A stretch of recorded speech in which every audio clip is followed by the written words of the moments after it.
Pada pagi hari ini saya ingin menyampaikan firman Tuhan dengan tema mengatasi ketakutan. Kita baca di dalam kitab Mazmur pasal 56 ayatnya yang pertama sampai ayat yang ke-5. Mari kita baca. Kepercayaan kepada Allah dalam kesusahan. Untuk pemimpin biduan, menurut lagu merpati di pohon-pohon tarbantin yang jauh, Miktam dari Daud. Ketika orang Filistin menangkap dia di Gat. Kasihanilah aku ya Tuhan, sebab orang-orang menginjak-injak aku. Sepanjang hari orang memerangi dan menghimpit aku. Seteru-seteruku menginjak-injak aku sepanjang hari. Bahkan banyak orang yang memerangi aku dengan sombong. Waktu aku takut, aku ini percaya kepadamu. Kepada Allah yang firman-Nya kupuji, kepada Allah aku percaya, aku tidak takut. Saudara, Mazmur ini mazmurnya orang takut. Di dunia ini banyak ketakutan. Kalau saudara punya ketakutan, baca Mazmur ini berulang-ulang. Ya, takut itu semua orang memiliki di dalam hatinya. Memang Tuhan taruh rasa takut dalam hati kita. Karena ada gunanya sih, kalau takutnya sehat, ya, itu bisa menghindarkan kita dari banyak masalah. Rasa takut, kalau saudara, misalnya gini, kalau saudara berada di jalan raya, mengemudi misalnya di jalan raya, rasa takut itu harus ada. Sebab di situ banyak ancaman. Takut itu berasal dari ancaman. Ya, rasa takut mesti ada. Ya, supaya sampai di tujuan dengan selamat. Karena takut, hati-hati di jalan. Nggak ngebut semaunya sendiri. Ya, semua dilakukan dengan perhitungan yang tepat. Ada gunanya takut itu. Ya, tapi kalau ketakutan itu beda lagi. Ya, sama tapi beda. Saudara-saudara, takut itu semua orang punya, ya, tapi banyak orang yang menyangkal kalau dia takut tapi tidak ngaku. Itu banyak, saudara, itu banyak. Tidak ngaku kalau takut. Itu kenapa sih? Karena orang kadang merasa kalau aku ngaku takut kayak aneh, gimana gitu ya, gitu aja takut gitu ya, gitu aja takut, kamu sih nggak beriman gitu. Saudara-saudara, tapi takut itu harus diakui dan dihadapi dengan benar. Ya, saya berapa kali ngadepi itu jemaat ya. Ya bukan cuma jemaat, banyak orang lah. Kalau sakit itu takut. Saya tanya, kamu takut tak? Enggak, saya takut. Saya enggak takut. Tapi setiap kali ngomong. Enggak apa-apa Bu Eli. Enggak apa-apa Bu Eli. Enggak apa-apa Pak John. Dalam nama Yesus semuanya hilang. Tapi ngomong lagi. Ya, lalu ya nggak apa-apa, ngomong aja lah. Ya, kami akan mendengarkan. Tapi kalau takut kelihatan dari caranya bicara. Ya. Terus ke dokter satu, ke dokter lain dengan penyakit yang sama, ke dokter yang lain lagi. Terus nah ditanya, ngapain pindah-pindah dokter? Cari second opinion sih, second itu 2 ya. Kalau second opinion dari dokter satu ke dokter lainnya. Tapi kalau 7 dokter didatangi semua itu bukan second opinion. Itu namanya orang ketakutan. Ya. Saudara, takut sih Oke, tapi ketakutan harus diatasi. Ya, ketakutan itu harus dikalahkan. Dan jangan malu kalau takut, saudara. Ada Mazmur 56 ini, karena memang orang takut, Daud juga takut. Saudara tahu enggak? Di dalam Alkitab bahasa Inggris ya, dalam Alkitab bahasa Inggris, kalau bahasa Indonesianya saya enggak tahu cara ngitungnya gimana ya. Ini juga membaca kata orang sih. Ada orang yang ngitung. Dalam Alkitab bahasa Inggris itu kata jangan takut itu Tuhan ucapkan sebanyak 365 kali. Dari Kejadian sampai Wahyu, itu Tuhan mengatakan kepada orang-orang percaya, kepada anak-anaknya, jangan takut. Itu sebanyak 365 kali. Saudara, setahun berapa hari? 365 hari. Ya toh? Jadi kalau ada 365 kata takut dalam Alkitab, artinya apa? Tiap hari Tuhan bilang jangan takut. Kenapa tiap hari dikatakan jangan takut? Sebab tiap hari ada hal-hal yang menyebabkan kita takut. Jangan takut, kata Tuhan. Ada aku. Ya, ada aku, kata Tuhan. Itu penting, saudara. Ya, jadi takut itu sih wajar ya. Ketakutan itu ini yang harus diperbaiki. Ini harus diperbaiki. Ketakutan membuat orang mengambil keputusan-keputusan yang ngawur gitu loh. Ya, orang jadi mengambil keputusan secara panik.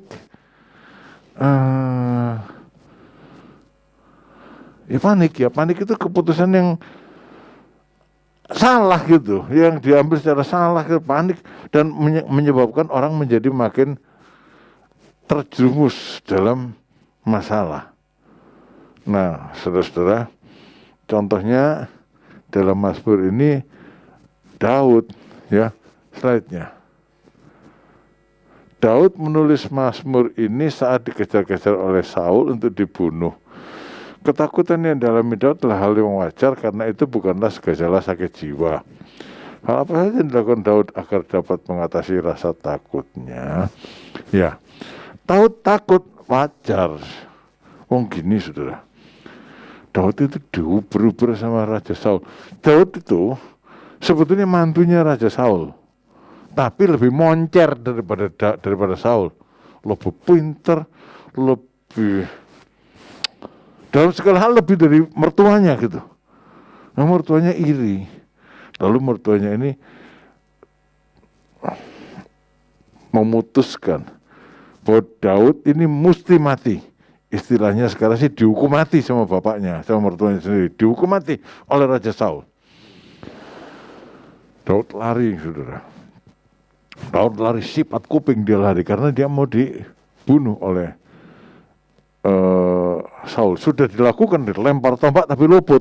Ya, kurang pinter aja Saul sih, ngelempar tombak aja luput gitu ya. Enggak, tombaknya disenggol sama Tuhan, jadi tombaknya kan Daud itu main kecapi di muka Saul, deket toh, dilempar tombak luput, kan aneh. Saulnya bodoh kali, atau yaitu tombaknya disenggol sama Tuhan. Jadi saya bilang tombaknya disenggol sama Tuhan, jadi tombaknya luput. Oh, lari Daud ke Samuel, diuber di Samuel. Dari Samuel, tapi tidak kau tangkap. Samuel lari ke Nob, diuber di Nob, sampai imam-imam di kota Nob dibunuh semua oleh Raja Saul karena Daud lari ke sana, dianggap terlibat. Nah, dari Nob, Daud ini lari, ngambil keputusan, dia bingung, dia ketakutan, dia lari ke musuhnya, ke Raja Gad. Ya, ini kan keputusan yang orang Filistin itu baru berlaksa-laksa dibunuh, dikalahkan oleh Daud. Ya bukan Daud sendiri yang bunuh berlaksa-laksa, pasukannya lah. Orang Filistin itu baru saja berlaksa-laksa mati dalam peperangan karena Daud. Sekarang dia datang kepada orang Filistin itu, ya ditangkap. Itu namanya apa ya? Ulama rani gebuk gitu ya toh. Ya ditangkap. Ditangkap mau diapain? Mau dibunuh lagi. Nah, Daud ketakutan, saudara. Orang yang ketakutan itu mengambil keputusan yang salah, yang menghancurkan, yang bisa lebih membinasakan hidupnya. Untung Daud itu ingat di saat yang paling krisis, dia itu ingat, sudah ngambil keputusan yang salah, tapi kemudian ingat satu hal. Oh, yang benar ini katanya.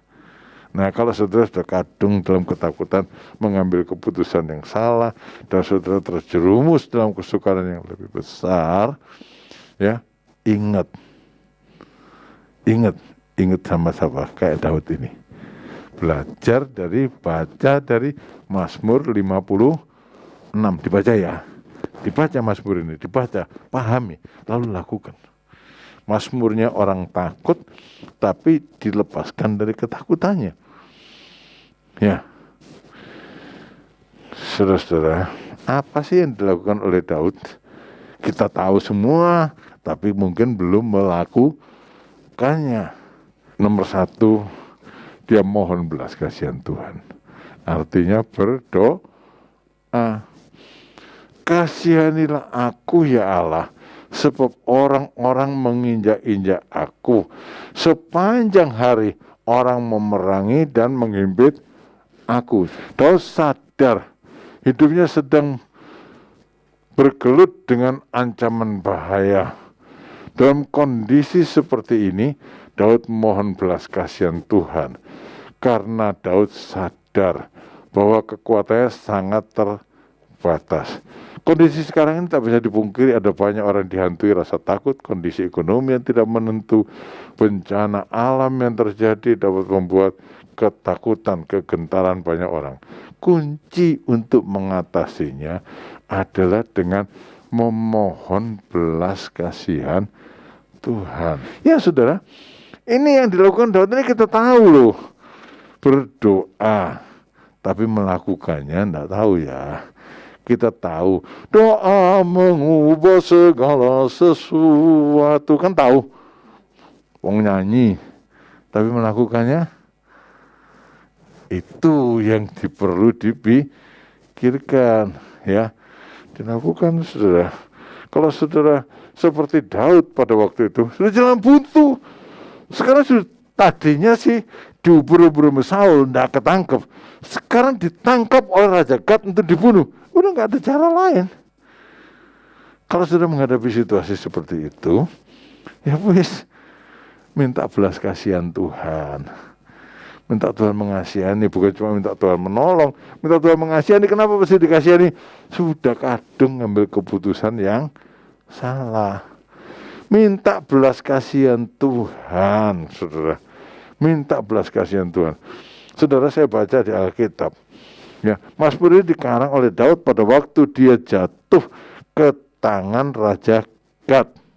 Pada waktu dia ditangkap Raja Gad. Oh, dia berteriak sama Tuhan, minta Tuhan mengasihani dia. Saya nggak tahu dari mana. Rupanya Tuhan memberikan hikmat kepada dia, mendengar permohonannya, memberikan hikmat.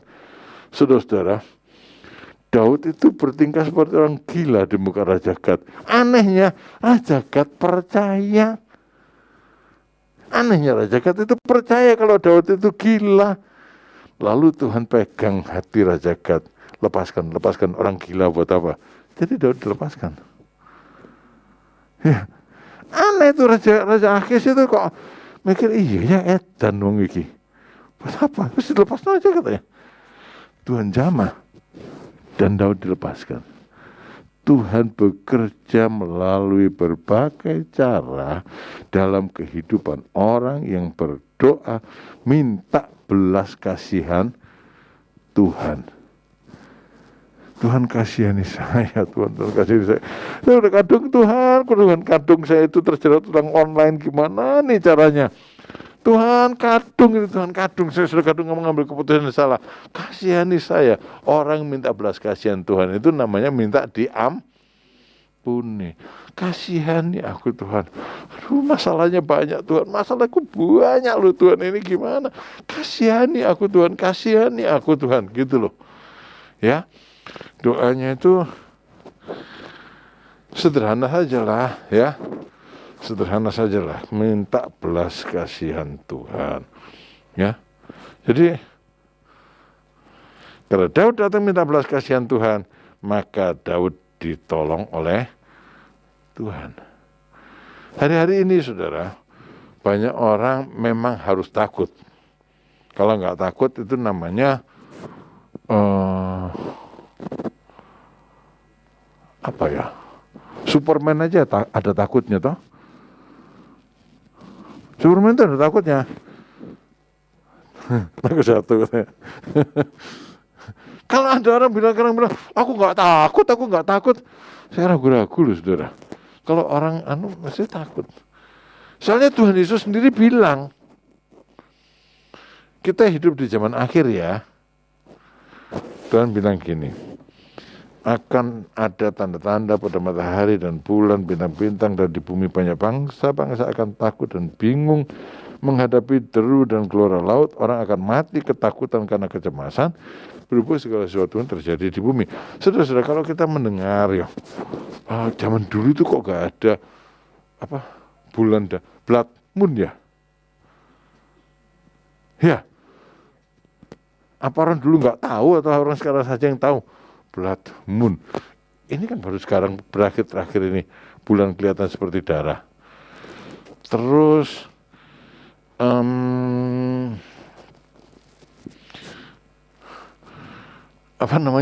deru dan gelombang laut. Sekarang ini kan banyak tsunami. Ya, saya itu sudah tua saudara. Dulu tuh saya nggak pernah dengar tuh. Sampai tahun 2004 waktu tsunami Aceh, saya cuma dengar dari pelajaran tsunami itu bahasa Jepang. Di Jepang ada tsunami. Indonesia nggak pernah ada loh.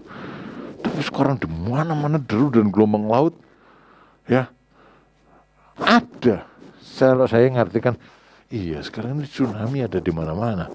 Karena gempa bumi jadi tsunami, karena badai terjadi tsunami, dan segala sesuatu. Lalu Tuhan bilang ini belum puncaknya. Satu saat nanti orang akan mati ketakutan karena itu semuanya. Saudara, orang itu bisa mati karena ketakutan.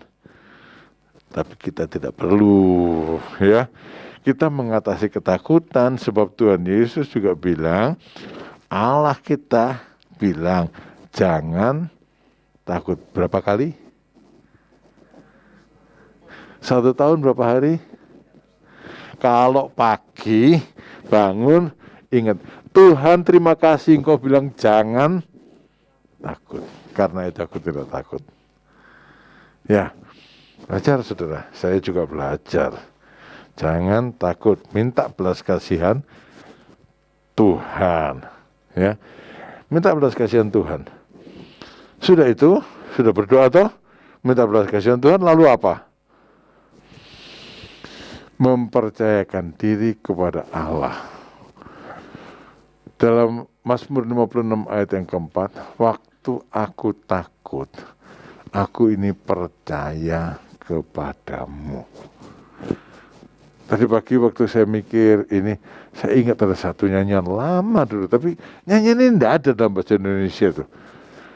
Prayer is the key to heaven, but faith unlock the door. Ini sebetulnya bagus. Doa itu kunci untuk pintu surga, untuk buka pintu surga. Tapi iman yang membuka pintu itu. Saudara paham enggak? Kalau saudara punya kunci, saudara masukkan ke pintunya. Pintunya buka belum? Belum.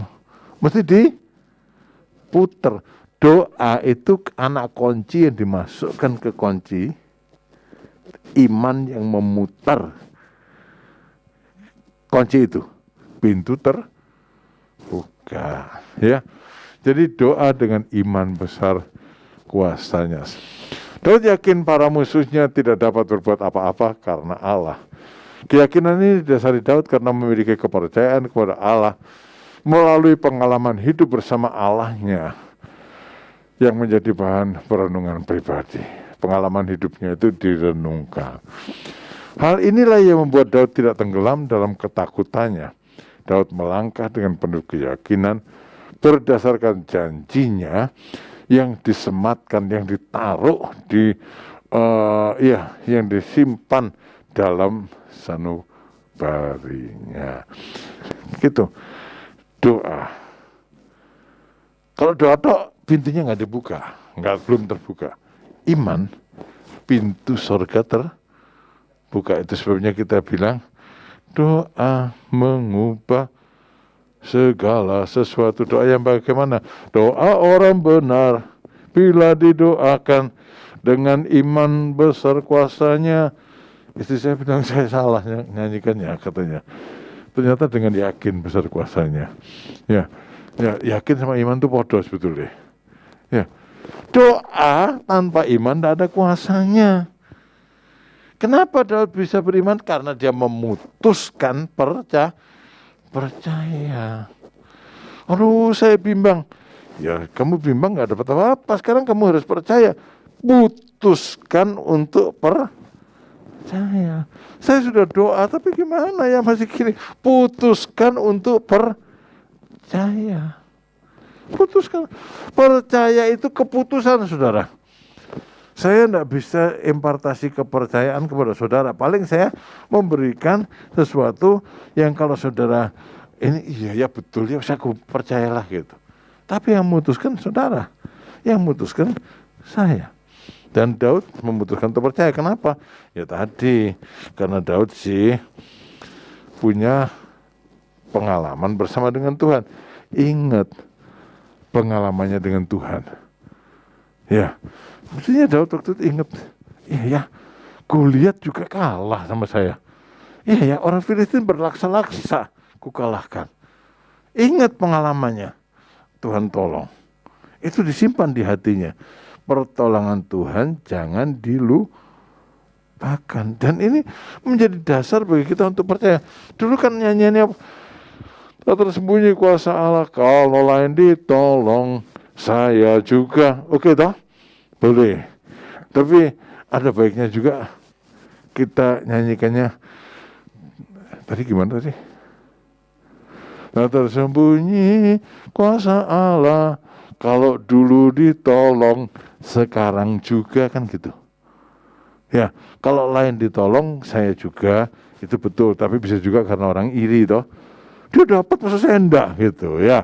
Oke lah, itu bukan karena iri, karena percaya. Tapi kalau dulu aku ditolong, sekarang juga. Itu pasti.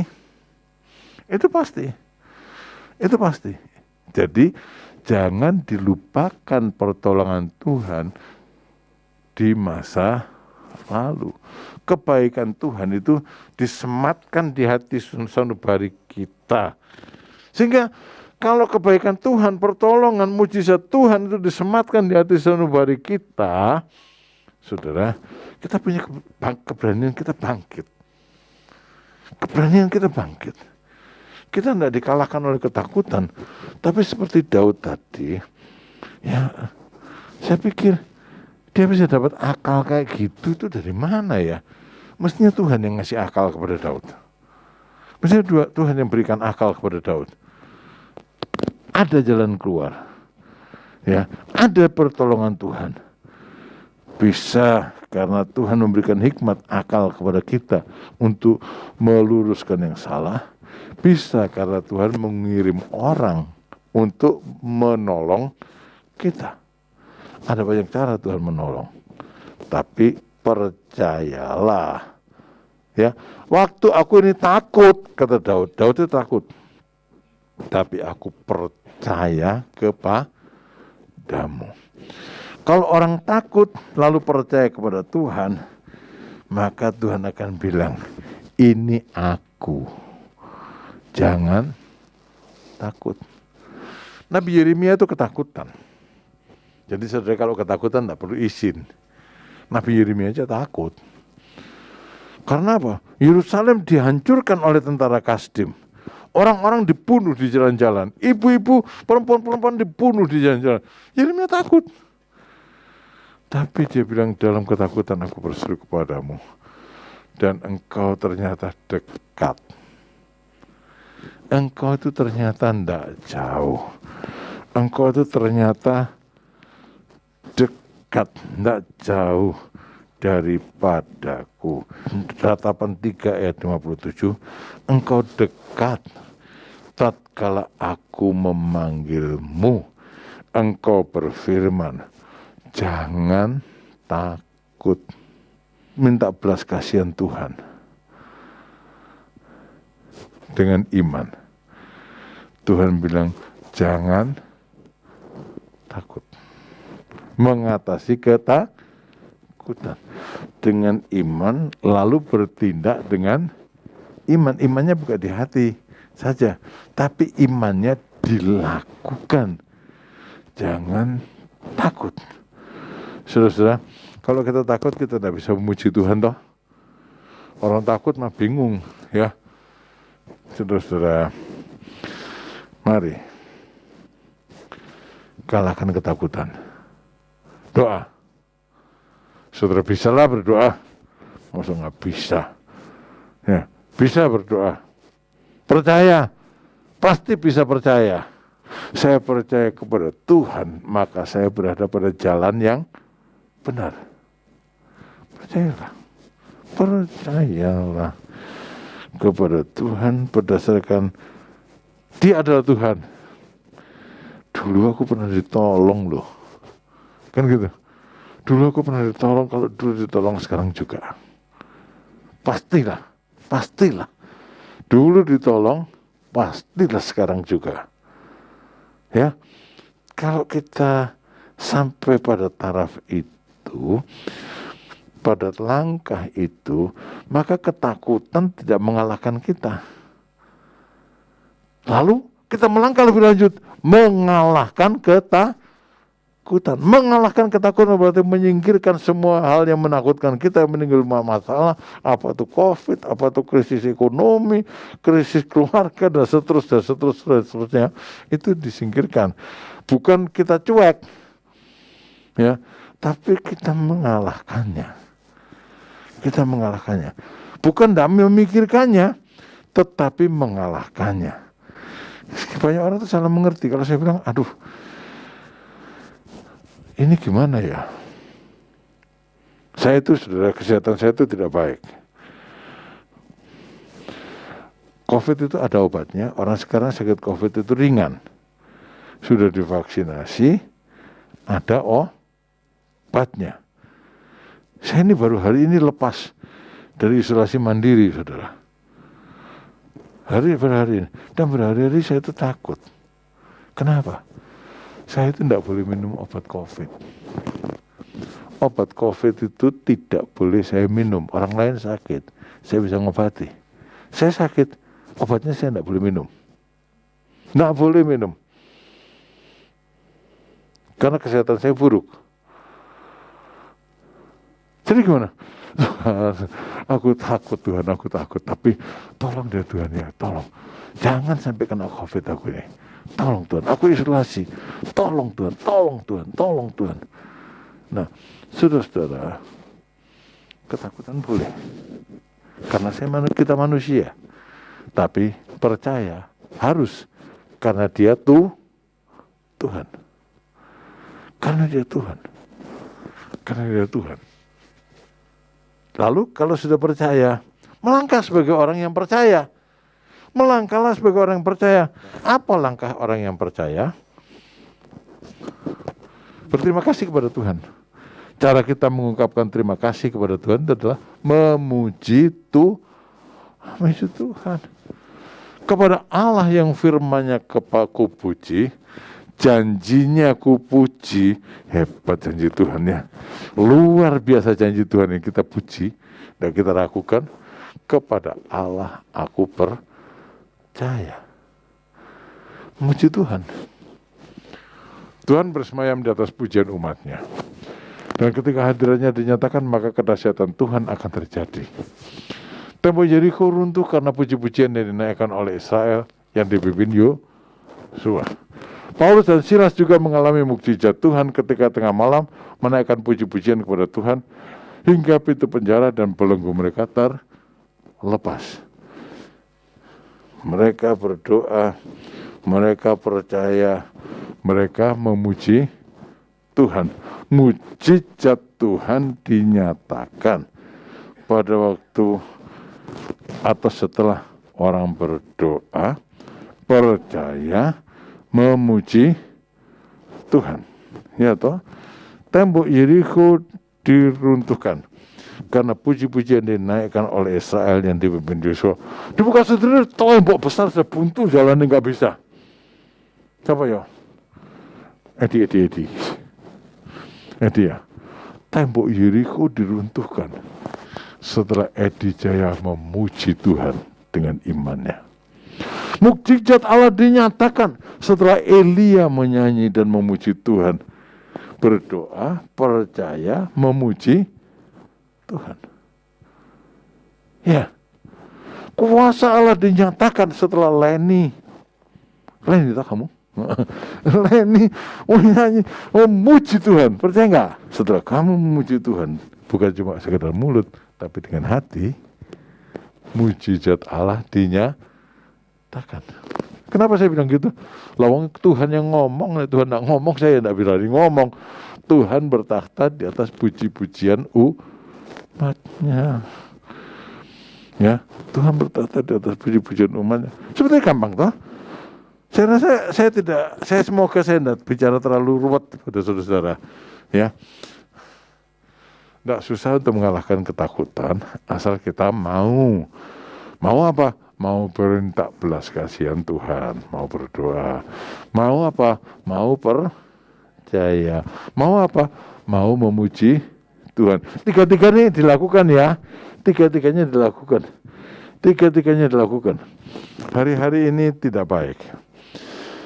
Ancaman ada, karena itu orang takut. Orang normal kalau ada ancaman takut. Anak-anak Tuhan ini, kalau dia normal sebagai anak-anak Tuhan, dia mengalahkan ketakutan.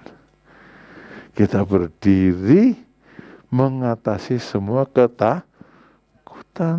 Ya, berdiri mengatasi semua ketakutan. Ada ancaman? Ada. Ya sudah, mau diapain? Hadapi saja.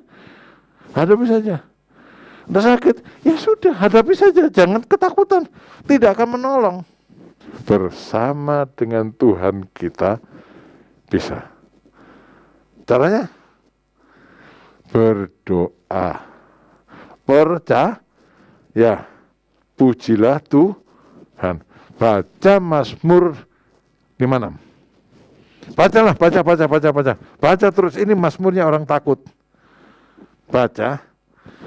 Imani, ini bukan mantra ya, bukan untuk diomongkan, tapi untuk dilakukan. Baca, imani, lakukan. Kita pemenang.